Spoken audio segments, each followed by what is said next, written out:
Hello and welcome to this short presentation of emergency reporting and how to log a training in emergency reporting.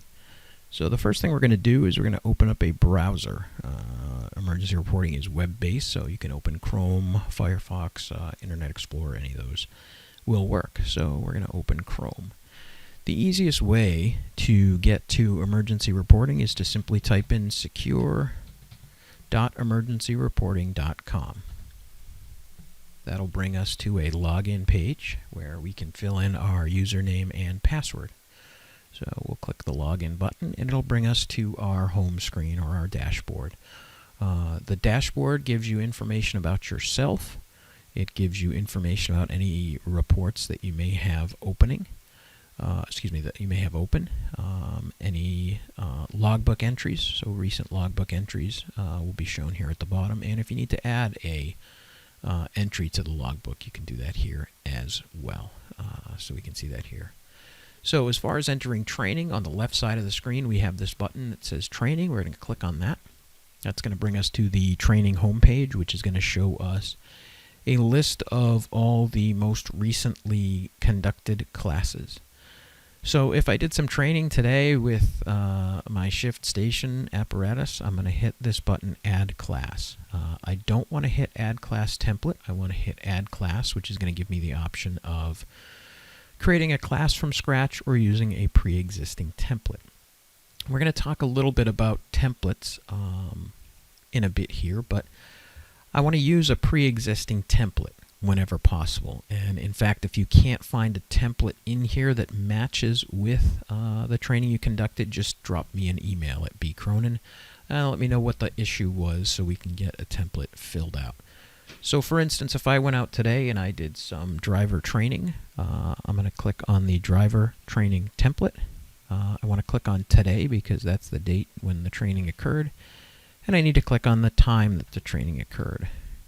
So 1700 was the time. It's a single class created from the template, and I'm going to hit Add. That's going to bring me into the beginning screen for the class.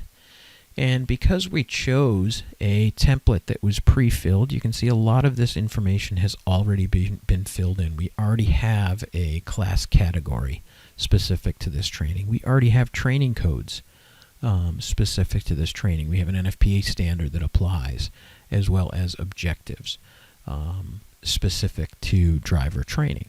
So that's why it's important to pick a template that's already been built in this system.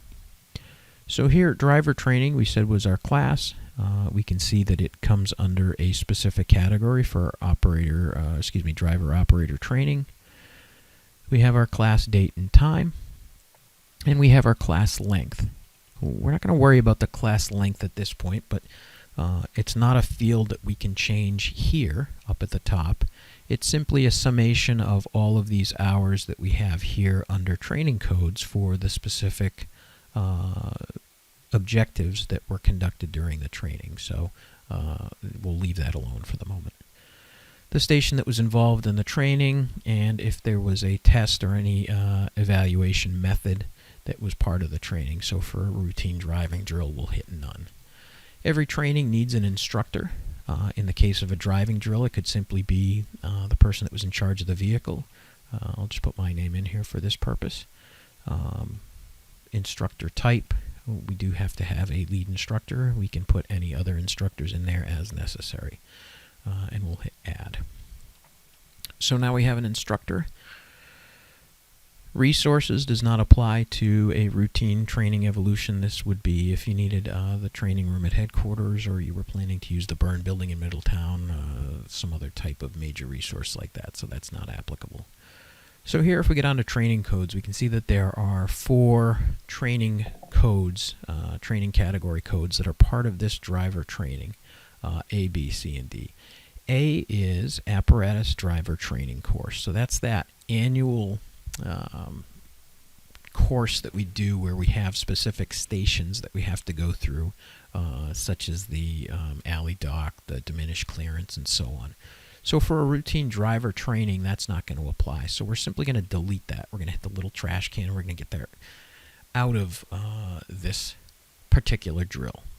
So now I'm left with B, C, and D. So B says apparatus, emergency, non-emergency response, SOP. So did I review my response policy, or was training on the use of lights and sirens or SOP part of this training? If it wasn't, we're going to hit the delete button again for that and get rid of that as well. Item C, 306C, is preventive maintenance documentation. So did I do a truck check? Did I look at fluids, tires, commercial vehicle inspection as part of this training? If not, again, we can simply get rid of that. And what you'll notice is as I'm getting rid of these categories, these codes out of here, you can see the class length time is dropping. So it started at 3.5 and now we're down to 1. And what we're left with is item D, actual roadway vehicle operation. So actually driving the vehicle, which is what we're going to say this training evolution was. If the time that we conducted that for is different than what's shown in here in the category code, we're simply going to change it to the number of hours that we actually were out doing driving. So here we have 2 hours. You can see that the class length now changed to 2 hours as well. So I have this page finished, and I can move on to the next tab. So we're on the Info tab now. I can move to the Narrative tab. And for a routine training, the Narrative tab is not something you need to fill out unless there's additional information you want to key in. The Files tab would be for a template, any specific files that are part of this. So for instance, for this, maybe a link to the SOP for emergency and non-emergency operation might be listed here in the file.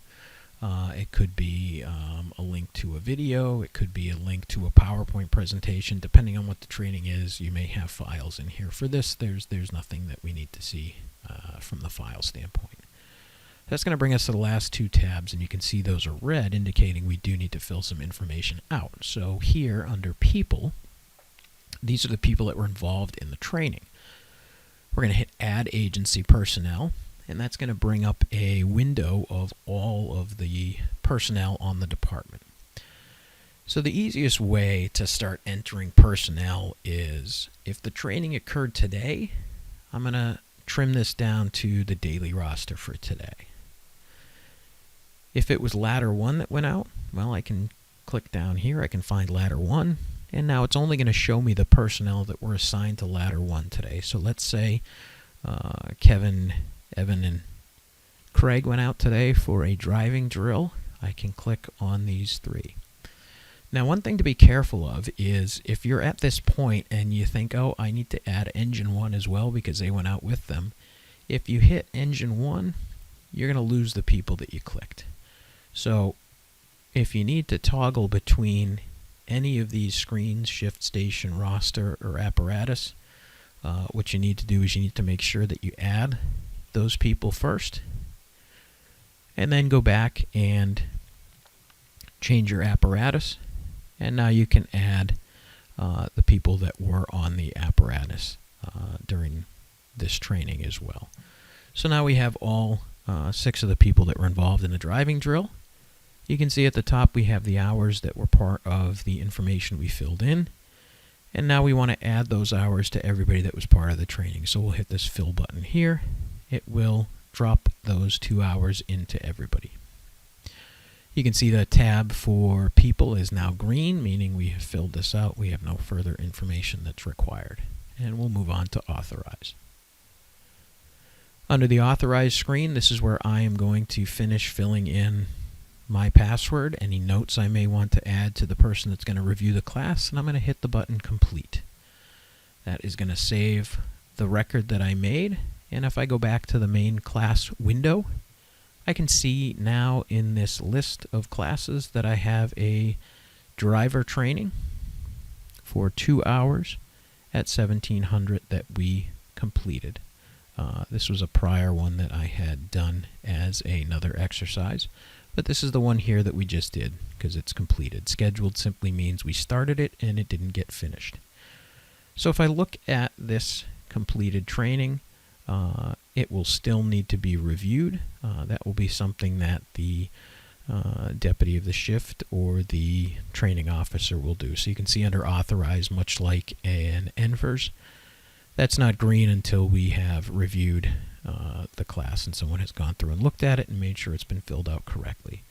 So now we have a completed class, a reviewed class, and if we go back to our list, we can see that all of the class information for this one specific training has been filled out and is complete. So that is it as far as entering a training in emergency reporting. If you have any questions, feel free to reach out and let me know. Thank you.